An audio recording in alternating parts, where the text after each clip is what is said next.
The signal came from beyond the edge of known space. It was weak, broken, and filled with static. But Admiral Taman knew desperation when he heard it.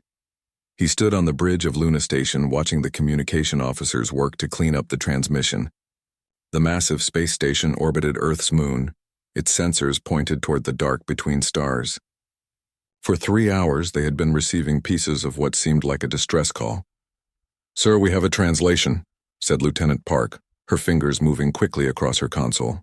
"The signal is using 17 different languages. Our computers are working on it now." Taman nodded. At 55, he had spent most of his life in space. His gray hair was cut short in military style, and his dark eyes never missed anything. He had fought pirates, stopped asteroid miners from starting wars, and kept peace in Earth's solar system. But nothing had prepared him for this. The main screen flickered to life. Images appeared, broken and unclear at first. Then the computer cleaned them up. Taman saw burning worlds, cities turned to ash, ships exploding in the darkness of space, and creatures made of living crystal, moving through star systems like a plague. Dr. Hee-jin walked onto the bridge. She was Earth's top expert on alien life. Though humanity had never met any real aliens before, her job had been theoretical until now. She carried a datapad filled with notes and looked worried. "Admiral, you need to see this," she said. "The signal isn't just a distress call. It's a formal request for military aid." Taman turned to her. "Military aid? From who?" 17 different species, sir. They call themselves the Galactic Coalition. According to their message, they've been fighting something called the Void Swarm for 10 years. They're losing. The screen showed more images. Alien cities with strange architecture. Beings that looked like they had evolved from sea creatures. Others that seemed part plant and part animal. All of them running, fighting, dying. "They know about Earth?" Taman asked. Hyojin nodded. "Their message mentions humans specifically. They say we're an unknown quantity, but they've studied our transmissions. They know we're good at warfare." Captain Dongwu entered the bridge. He was younger than Taemin, maybe 40, but his eyes held the same hardness that came from years of military service. He commanded Earth's most elite fighting unit, a group they called the Hellfire Battalion. His soldiers were volunteers who specialized in the most dangerous missions. "Admiral, Earth Command wants a full report," Dongwu said. "The Global Defense Council is meeting in emergency session." Taemin looked at the screen again. A massive crystal creature was tearing apart what looked like a space station. Thousands of small alien ships fled from it, but many were caught and destroyed. "How many worlds have they lost?" he asked. 13 confirmed, Heejin replied. "Maybe more." The coalition had 47 member worlds when this started. Now they're down to 34 and falling fast. The bridge grew quiet. Everyone was thinking the same thing. Earth had always been alone in the universe. Humans had found no sign of other intelligent life in over 400 years of space exploration. Now suddenly they learned that a galaxy full of civilizations was dying, and those civilizations were asking for help. "What exactly are these void swarm creatures?" Taemin asked. Heejin pulled up more data on her pad. "According to the coalition, they're not from our dimension. They break through into normal space and consume entire star systems. They eat energy directly, growing stronger with each world they destroy. The coalition has tried everything: conventional weapons, biological attacks, even ramming ships into them. Nothing works for long, but they're asking us for help," Dongwu said. "What makes them think humans can do what they can't?" "That's the interesting part," Hyejin said. "Most coalition species evolved on peaceful worlds. They developed technology and spaceflight, but they never had to fight major wars. Earth is different. We've been fighting each other for thousands of years. We understand warfare in ways they don't." Taemin walked to the observation deck. Through the clear metal he could see Earth hanging in space, blue and green and beautiful. Peaceful now. But that peace had been bought with centuries of conflict. Humans knew how to fight because they had never stopped fighting. His communicator buzzed. "Admiral, this is Earth Command. The Global Defense Council has reached a decision." "Go ahead," Taemin said. "Humanity accepts the Coalition's request for aid. You are authorized to mobilize the Deep Space Defense Fleet. Full military response is approved." Taemin felt something stir in his chest. It wasn't excitement exactly. It was more like recognition. Humans had always been warriors. Even when they tried to be something else, maybe this was what they were meant for. "Understood, Command." "How many ships?" "All of them, Admiral. every available vessel. The council was unanimous. If there's a threat to galactic civilization, Earth will not stand by and watch.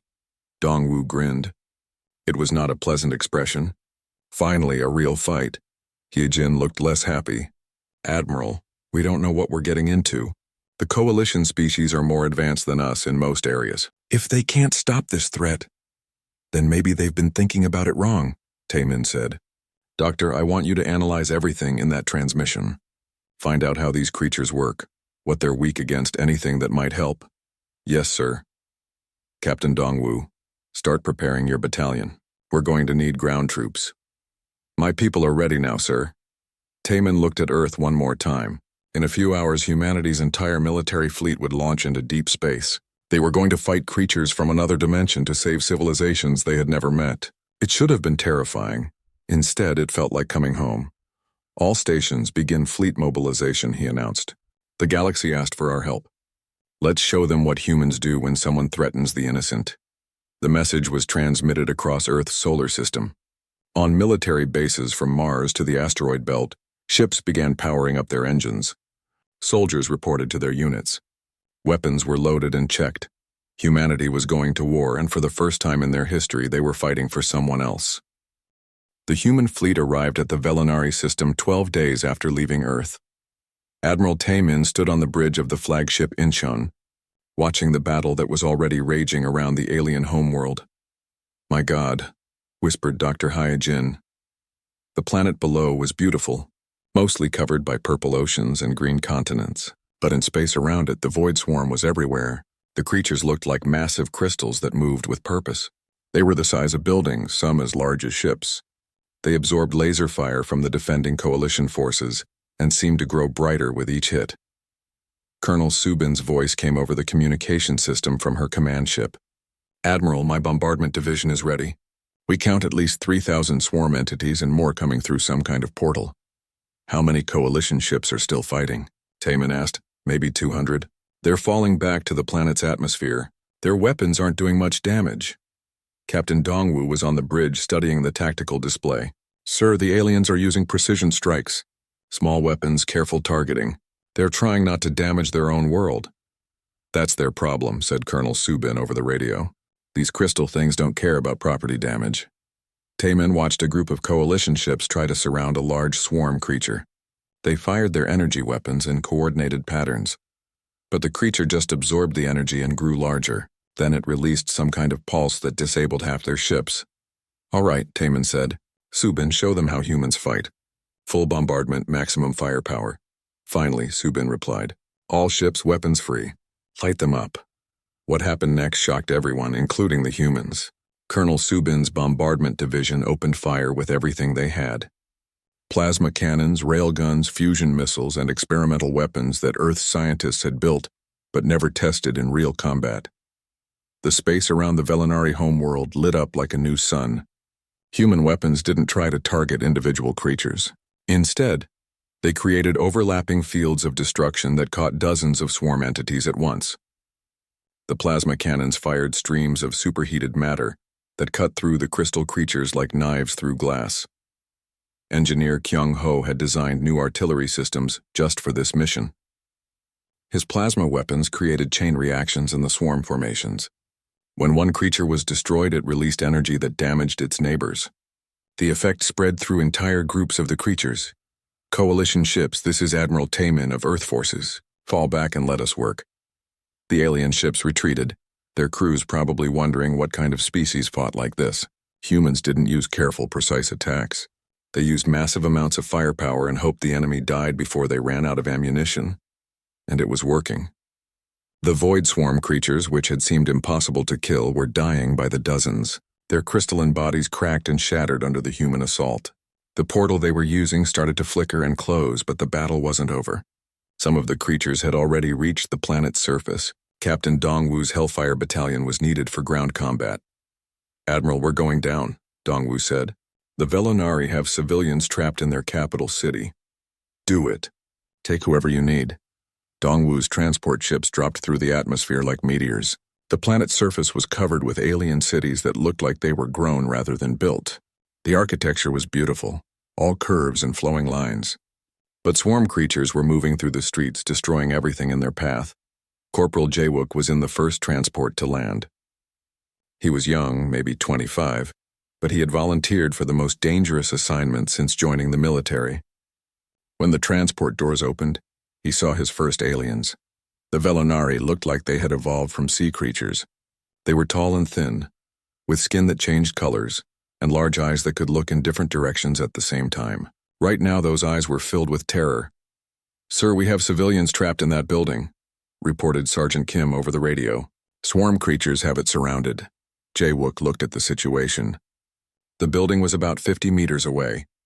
Between his position and the building were at least 20 crystal creatures, each one larger than a car. The smart thing to do would be to call for air support or find another way around. Instead, Jawook did what human soldiers had been doing for thousands of years. He charged, "Follow me." He yelled to his squad, "Let's go save some aliens." The humans ran straight at the swarm creatures, firing their weapons as they moved. Their bullets were made of depleted uranium and moved at incredible speed. Unlike the Coalition's energy weapons, the human projectiles physically destroyed parts of the crystal creatures instead of just feeding them energy. Jawook's squad fought for 18 straight hours. Every time they cleared one area, more swarm creatures appeared. The young corporal refused evacuation orders 3 times. His squad was running out of ammunition, but they kept finding creative solutions. "Sir, we're down to our last clips," reported Private Minji. "Then we use what we have," Jawook said. He pulled out a grenade. "Anyone have any bright ideas?" Engineer Nam looked at the crystal creatures, then at his toolkit. "Sir, these things absorb energy, right? What if we give them more energy than they can handle?" 20 minutes later, they had rigged an improvised bomb using power cells from their equipment. When it exploded, the overload of energy caused the nearby swarm creatures to crack and fall apart. By the time the ground battle was over, Jawook's squad had saved over 300 Velanari civilians. The cost was high: 12 humans killed, 30 wounded, but they had held their ground against impossible odds. The Velanari commander, a being whose skin flashed different colors when he spoke, met with Captain Dongwu after the battle. "Your species," the alien said in translated speech, "fights like nothing we have ever seen. You charge directly into danger without fear." "Fear," Dongwu said. "Of course we're afraid. We just don't let it stop us. The Coalition has been fighting defensively, trying to minimize casualties and preserve resources. You fight to win regardless of cost. That's the only way to fight," Dongwu replied. "If something is worth fighting for, it's worth fighting with everything you have." Admiral Taemin received reports from across the system. The swarm attack had been completely defeated. Not a single creature remained alive. The portal had been closed. The Velanari homeworld was safe, but the victory had cost them. 15 human ships were destroyed, over 200 soldiers were dead, and their ammunition supplies were nearly exhausted. Dr. He-jin found Taemin in his quarters, staring out at the stars. "The Coalition is asking how we did it," she said. "They want to understand our tactics." "It's not complicated," Taemin said.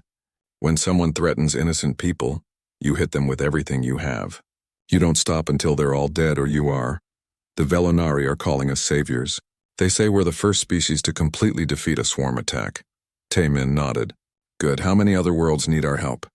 "According to Coalition intelligence, at least 12 systems are under immediate threat. Maybe more." "Then we better get moving," Taemin said. "Send a message to Earth Command. We need more ships, more soldiers, and more ammunition. A lot more." As the human fleet prepared to leave the Velanari system, something had changed. Word of their victory was spreading through Coalition space. Species that had been preparing to surrender were suddenly finding hope again. Humanity had shown them something they had forgotten in their peaceful evolution. Sometimes the only way to protect civilization was to be more violent than its enemies. The galaxy was about to learn what humans meant when they said they would never give up. General Boram stood in the war room deep inside Titan Base, looking at a map of the galaxy that made her sick. Red dots marked worlds that had fallen to the Void Swarm. Yellow dots showed planets under attack. There were far too many of both. "The Coalition is falling apart," reported Captain Wu Jin. He had just returned from the Tertian system, where 3 more worlds had been lost. Half of their species want to surrender. The other half want to retreat to the galactic edge and hope the swarm doesn't follow. Boram was 60 years old and had spent her entire adult life studying warfare. She had read every military manual, studied every great battle in human history, and trained under the best generals Earth had ever produced. Now she was facing an enemy unlike anything in those books. "What about our reinforcements?" she asked. "Earth is sending everything they have," said Dr. Yunsu, the head of weapons research. "But it won't be enough. The swarm adapts too quickly. The tactics that worked at Velinari are already less effective." Boram looked at the galaxy map again. Traditional strategy said you defended important worlds, evacuated civilians, and tried to limit enemy expansion. But traditional strategy wasn't working. The Void Swarm just kept growing stronger with each world they consumed. "I have an idea," Boram said, "but the Coalition isn't going to like it." "What kind of idea?" Wu Jin asked. "We stop playing defense. Every world the swarm takes makes them stronger, right? So we make sure they can't use those worlds." Dr. Yunsu looked up from her datapad. "You mean destroy occupied planets?" "I mean scorch them clean. Burn them so completely that nothing can ever live there again. Turn each conquered world into a dead rock that the swarm can't feed on." The room went quiet. What Boram was suggesting went against every rule of civilized warfare. You didn't destroy entire worlds even if they were already lost. "General," said Colonel Hyunwoo, "the Coalition will never agree to that." "Then we don't ask for permission," Boram replied. "Captain Wu Jin, how many of your Firewalker units are ready for deployment?" Wu Jin smiled. It was the same cold expression his soldiers wore before a dangerous mission. "All of them, General." "What do you need us to do?" "I want you to take 7 swarm-occupied systems and make them uninhabitable. Complete sterilization. Nothing left alive, nothing the swarm can use." "Understood. What about the Coalition forces in those areas?" "They'll be ordered to evacuate first. Anyone who stays is choosing to die with their world." Dr. Yunsu had been working on new weapons since the Velinari battle. Her research team had discovered that the swarm's crystalline structure could be disrupted by specific types of antimatter reactions. "General, I have something that might work," she said. "We call them Hellfire bombs. They create antimatter cascades that don't just destroy matter. They unravel it at the atomic level. One bomb could sterilize a continent. How many do we have?" 50 prototype units. "But General, using these weapons will save the galaxy," Boram finished. "Doctor, get those bombs loaded on Captain Wu Jin's ships. We're going to show the swarm what happens when they threaten civilization." The first target was the Corvani system, which had fallen to the swarm 3 weeks earlier. The Corvani had been traders and artists, known throughout the Coalition for their beautiful sculptures and peaceful nature. Now their homeworld was covered with crystal growths that pulsed with absorbed energy. Captain Wu Jin's Firewalker ships approached the system carefully. These were humanity's most elite soldiers, volunteers who had trained for the most dangerous missions. They knew what they were about to do would change them forever. "All units, this is Wu Jin. The Corvani homeworld shows massive swarm infestation.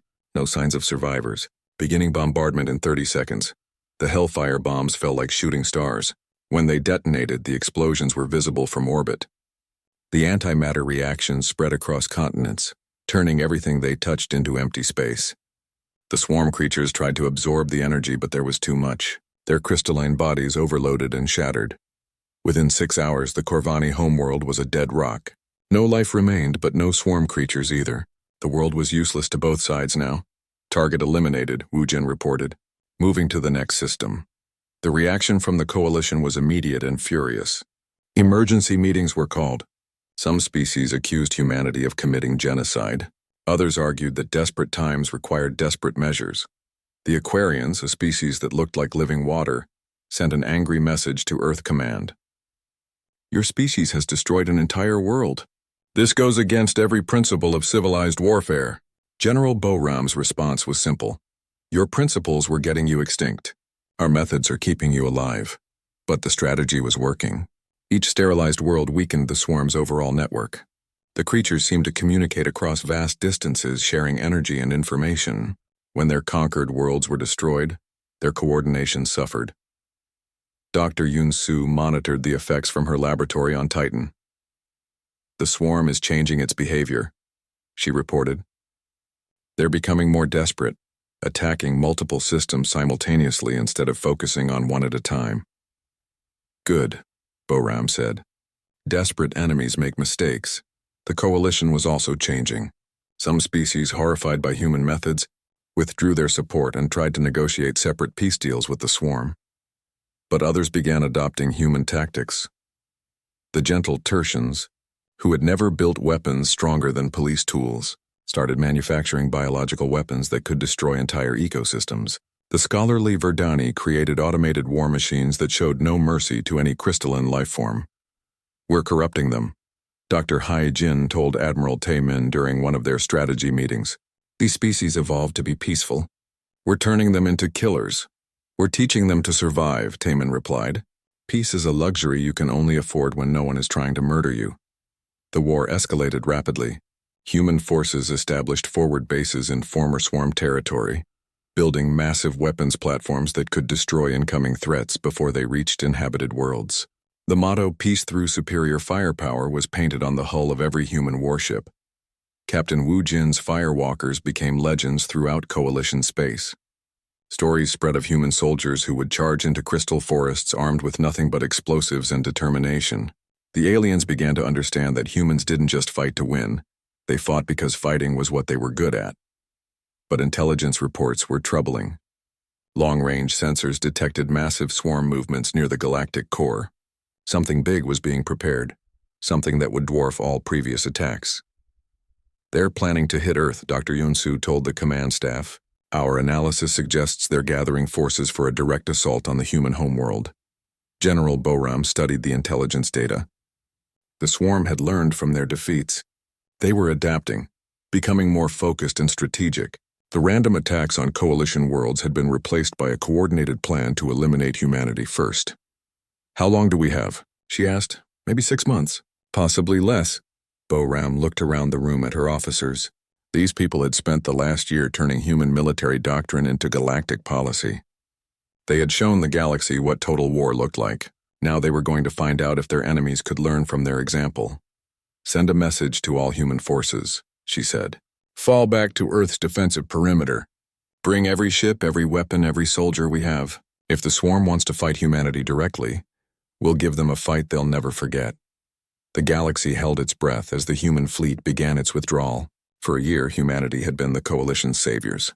Now they were about to face the ultimate test of their military philosophy. The Void Swarm was coming for Earth, and humanity was ready to show them what endless fire really meant. The attack on Earth began at 3:47 hours on a Tuesday morning. Admiral Chang Min was drinking his third cup of coffee on the Seoul defense platform when the sensors started screaming warnings, multiple dimensional rifts opening throughout the system, reported Lieutenant Su Young from her fighter pilot station. "I count at least 50 breach points from Mercury to the asteroid belt." Chang Min set down his coffee and walked to the main tactical display. What he saw there made his blood run cold.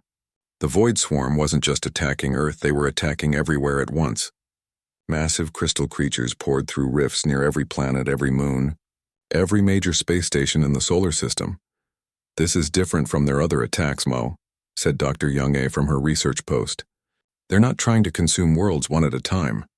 They're trying to destroy our entire civilization in a single strike." The creatures that emerged from the rifts were larger than anything humanity had faced before. Some were the size of city blocks, others as big as mountains. They moved with purpose, heading directly for populated areas and military installations. "All defensive platforms, open fire," Changmin ordered. "Every weapon, maximum rate of fire." The space around Earth lit up with weapons discharge. Humanity had spent the last year building the most powerful defensive network in galactic history. Plasma cannons, railgun batteries, missile platforms, and experimental weapons covered every approach to Earth. But it wasn't enough. The swarm had adapted to human firepower. The newer creatures absorbed energy weapons and seemed to actually grow stronger when hit by conventional attacks. They had learned from every battle, every human victory, and evolved countermeasures. Lieutenant Su Young led a squadron of fighter pilots against a group of creatures approaching the moon. Her personal story had become a symbol of human determination during the war. She had joined the military after her family was killed in the first swarm attacks. Now she flew the most dangerous missions with a skill that amazed even veteran pilots. "Red Squadron, this is Su Young. Target the big one first. Full missile spread, then get out of range." Her fighters launched their weapons and watched in horror as the missiles were absorbed by the creature's crystalline surface. The creature pulsed with new energy and released a wave that disabled half the squadron's ships. New contacts emerging from Luna Base. Came a desperate radio call. "They're coming up from underground." Changmin realized with growing horror that the swarm had been preparing this attack for months. They hadn't just been gathering forces, they had been studying human defenses, learning about Earth's geography, finding weaknesses. Dr. Young-A worked frantically at her research station while explosions shook the platform around her. "Admiral, I'm detecting patterns in their behavior. The creatures are operating as a network, sharing information instantly across the entire system. Can we disrupt that network? Maybe. But it would require generating electromagnetic pulses stronger than anything we've ever built. We'd need the power output of an entire star. Then we better find a way to build one." The battle for Earth raged for weeks. Human forces fought with their usual determination, but casualties were enormous. The swarm had learned to neutralize many human advantages. Their adaptive abilities meant that tactics which worked in the morning were useless by afternoon. Captain Dongwu's ground forces fought running battles through the ruins of major cities. His soldiers had become legends among coalition species, but even legends could die. The crystal creatures seemed to anticipate human tactics, setting traps and ambushes that costly lives with each engagement. "Sir, we're losing ground in all sectors," reported Sergeant Haywan during a brief break in fighting. She was covered in dust and blood, her armor cracked from repeated impacts. "The enemy adapts faster than we can change tactics." "Then we don't give them time to adapt," Dongwu replied. "Keep the pressure constant. Never let them settle into defensive positions." But the strategy was taking its toll. Human forces were being ground down by constant combat. Ammunition supplies ran low. Ships needed repairs that couldn't be completed under fire. The defensive network around Earth was cracking under the sustained assault. The worst moment came when swarm creatures broke through Earth's atmosphere and landed in major population centers. Billions of civilians had been evacuated to underground shelters, but the creatures began burrowing down to reach them. Lieutenant Su Young volunteered for the most desperate mission of the war. Intelligence had located what appeared to be a command center for the swarm network, hidden inside a massive crystal growth on the dark side of the moon. Destroying it might disrupt their coordination. "It's a one-way mission," Admiral Changmin told her. "The defenses around that target are too heavy. No one who goes in is coming back, I understand, sir. Su Young, you don't have to do this. We can find another way." She looked at him with tired eyes that had seen too much death. "Admiral, my family died in the first attack. My friends died at Velinari. My squadron died defending Luna Base. This is what I have left to give." Su Young's final mission became the stuff of legends, flying a fighter loaded with every explosive device her maintenance crew could fit. She punched through layers of swarm defenses that destroyed dozens of escort ships. Her radio transmissions, recorded and broadcast throughout the system, showed the kind of courage that defined humanity during its darkest hour. "This is Lieutenant Su Young to all human forces. I'm going in. Remember us." The explosion when she hit the command center was visible from Earth.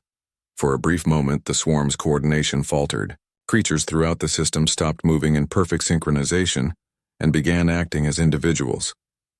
Human forces rallied immediately. Admiral Changmin ordered every available ship to press the attack, while the swarm was disorganized. The coordinated assault that followed became known as the Hour of Fire, but the victory was temporary. The swarm network adapted again, developing backup command structures. Within days, their coordination was restored and the attacks resumed with even greater intensity. The coalition species watched in horror as humanity fought for its survival. Some tried to help, sending what ships they could spare. Others prepared to flee to distant galaxies, convinced that if Earth fell, nothing could stop the swarm. The crisis forced humanity to confront its own limitations. For a year, they had been the galaxy's saviors, winning battle after battle through superior firepower and determination. Now they were learning that even humans could be overwhelmed.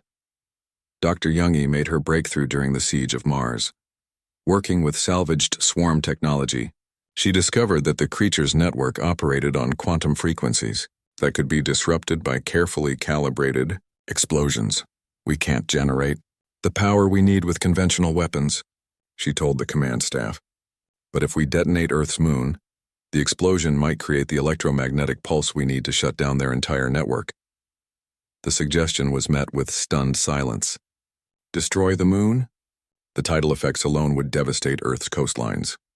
The debris field would make space travel dangerous for centuries. General Boram, participating by video link from Titan Base, spoke first. How certain are you that this would work? Maybe 60% chance of success, Youngie admitted. But Admiral, if we don't do something drastic, Earth falls within the month. And if Earth falls, the galaxy falls. The decision went to Earth's civilian leadership. After 6 hours of debate, the Global Defense Council reached its conclusion. The moon would be sacrificed to save Earth. The evacuation of Luna Base was completed in 48 hours. Then human forces began the delicate process of placing fusion charges throughout the moon's structure. The swarm, sensing something was happening, intensified their attacks. When the moon exploded, the light was visible throughout the inner solar system. The electromagnetic pulse that followed shut down every electronic device within 3 million kilometers. Swarm creatures throughout the system convulsed and fell silent. The silence lasted for exactly 17 minutes. Then the survivors began to adapt again. But 17 minutes had been enough. Human forces had used that time to reposition their defenses, evacuate civilians, and prepare for the final phase of the battle. The galaxy watched as Earth stood surrounded by the debris of its own moon, still fighting, still refusing to surrender. If humanity could endure this and continue fighting, maybe there was hope for everyone. 1 year after the Battle of Earth, Fleet Admiral Do Yun stood on the bridge of the massive warship Seoul, looking out at the largest military fleet in galactic history.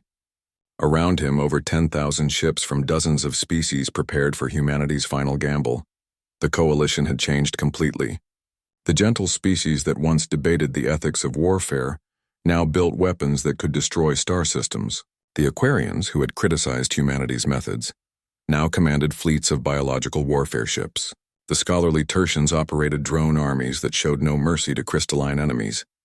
Admiral, Dr. Bajan reports that the Phoenix Protocol is ready for deployment, said Captain Minji from the communications station. Du Yun nodded. The Phoenix Protocol was humanity's answer to the Void Swarm's dimensional nature. If the creatures came from another dimension, then humanity would go to that dimension and destroy them at their source. Dr. Baijun had spent months developing the technology to create artificial supernovae. Not just explosions, but controlled stellar collapses that would seal the dimensional rifts permanently. The plan required sacrificing entire star systems, turning them into weapons on a scale that dwarfed anything attempted before. How many uninhabited systems have been evacuated? Du Yun asked. 17 star systems cleared of all life, reported Commander Jin Ho. The automated weapon platforms are in position. When we trigger the Phoenix Protocol, those systems will become weapons. Sergeant Heywan was now a colonel commanding ground forces aboard the fleet. She had survived the Battle of Earth and become a symbol of human endurance. Her soldiers were volunteers from across the galaxy, species that had learned humanity's approach to warfare. Colonel, are your forces ready for dimensional combat? Du Yun asked. As ready as anyone can be for fighting in a place where physics might not work the same way, Heywan replied. My troops have trained with every piece of experimental equipment we could build. If there's ground to fight on, we'll take it. The fleet's destination was coordinates in empty space where long-range sensors had detected the largest dimensional rift ever recorded. Intelligence suggested this was the main gateway between the swarm's dimension and normal space. If they could destroy it, the invasion would end, but first they had to survive the journey. The space around the rift was defended by swarm creatures that had grown to enormous size, some as large as space stations. These were the oldest and most powerful members of the species, guardians of their home dimension. All ships, this is Admiral Do Yun. We are about to enter combat with forces unlike anything we have faced. Remember your training. Remember why we fight. The galaxy is counting on us. The battle began when the fleet was still light years from their target. Swarm scouts detected the approaching armada and called for reinforcements. Soon the space between stars was filled with crystal creatures that pulsed with deadly energy. Human tactics had evolved during the war. Instead of the overwhelming firepower attacks they had used at first, they now employed coordinated strikes that targeted the swarm's network connections. When one creature fell, its neighbors were weakened. The coalition species had learned these lessons well. Aquarian bioships released clouds of engineered viruses that disrupted crystalline structures. Tertian drone swarms attacked in perfect formation, each unit covering the others. The Velinari, who had been humanity's first allies, used their natural ability to change colors for advanced camouflage techniques. "First wave eliminated," reported Captain Wu Jin from his Firewalker command ship. "But I'm reading massive reinforcements coming through dimensional rifts throughout this sector." The battle continued for 6 days. Human-led forces pushed deeper into swarm territory, fighting running battles against creatures that seemed to grow more desperate with each engagement. The swarm was no longer trying to consume worlds or expand their territory. They were fighting for survival. Dr. Beijun worked frantically as the fleet approached the main rift. "Admiral, I'm detecting something unusual. The dimensional barrier is breaking down on its own. Our presence here is destabilizing their home dimension." "What does that mean?" Duyun asked. "It means they're as vulnerable as we are, maybe more so. Their dimension depends on consuming energy from ours. If we cut that connection permanently, their entire civilization might collapse." The main rift appeared on the fleet's sensors as a wound in space itself. Around it, the largest swarm creatures humanity had ever seen moved in protective patterns. These were beings the size of moons, ancient guardians that had existed since the species first discovered dimensional travel. "Phoenix Protocol activation in 30 seconds, announced Dr. Beijun. "All ships, retreat to minimum safe distance," but Colonel Heiwan had other plans. "Admiral, request permission for ground assault. My analysis suggests the rift has a physical anchor point on the other side. If we can destroy it, we won't need to sacrifice 17 star systems." "Colonel, that would require entering the swarm's home dimension. We don't know if humans can even survive there." "Sir, with respect, we've come this far. Let's finish the job properly." Duyun looked at the tactical display. The Phoenix Protocol would work, but it would destroy everything within 50 light years. Heiwan's plan might save those systems, but it would almost certainly mean death for her assault force. "Permission granted, Colonel. But if this doesn't work, we trigger Phoenix Protocol anyway." "Understood, sir." Colonel Heiwan's assault force consisted of 10,000 volunteers from 20 different species. They had trained for months in simulated dimensional environments, but no one really knew what they would find on the other side. The dimensional crossing was unlike anything they had experienced. Space itself seemed to twist and flow. Colors existed that had no names. Gravity worked in directions that didn't exist in normal space. But humans adapted, as they always did. Heiwan's forces found themselves on what seemed like a crystalline world, but one that existed in multiple dimensions simultaneously. The swarm's home was beautiful and terrifying. A place where thoughts could become reality and reality could shift without warning. "All units, maintain formation," Heiwan commanded. "Remember, we're looking for the anchor point, something that connects this dimension to ours." They found it at the center of the crystalline world, a structure that looked like a massive tree made of living light. Around it, the most ancient swarm creatures moved in ritual patterns that had continued for millions of years. The final battle took place in a realm where human weapons worked differently, where courage and determination could literally reshape the battlefield. Heiwan's forces fought against creatures that had never known defeat, beings that had consumed entire galaxies in other dimensions. But humanity had brought something the swarm had never encountered: the willingness to sacrifice everything for others. When Heiwan's soldiers realized they could feed their own life energy into their weapons, making them more powerful, they did so without hesitation. The anchor point fell after 3 days of constant fighting. As it collapsed, dimensional rifts throughout the galaxy began to close. Swarm creatures in normal space convulsed and dissolved, their connection to their home dimension severed. Colonel Heiwan's final transmission, sent as the dimensional portal collapsed, became legendary throughout the galaxy. "Mission accomplished. The swarm is finished. Remember us to our families." The aftermath of the dimensional war changed the galaxy forever. Humanity had become the unofficial military leader of all spacefaring civilizations. The Terran Military Doctrine Academy was established to teach other species the principles of total warfare that had saved them all. Dr. Hai Jin, now in her 80s, served as the Academy's first director. She often reflected on humanity's transformation from curious explorers to galactic protectors. In her final lecture to graduating officers from across the galaxy, she said, "When the galaxy cried for aid, humanity answered with fire. We brought destruction to our enemies and protection to our friends. We learned that sometimes the only way to preserve peace is to be better at war than those who would destroy it." The fire we brought to the stars was not just about destruction, it was about the light that drives away darkness. The memorial to the Dimensional War was built on the ruins of Earth's moon. It listed the names of every human who died in the conflict, along with representatives from all coalition species. The inscription, visible from Earth, read simply, "They stood between civilization and the dark. They did not yield." 10 years after the war ended, Earth was still the center of galactic military planning. Human officers served in fleets throughout coalition space. The philosophy of overwhelming response to existential threats had become standard doctrine for all member species. But in quiet moments, when the galaxy was at peace, humans remembered what they had given up to become its protectors. They had lost their innocence, their peaceful nature, and their belief that problems could be solved without violence.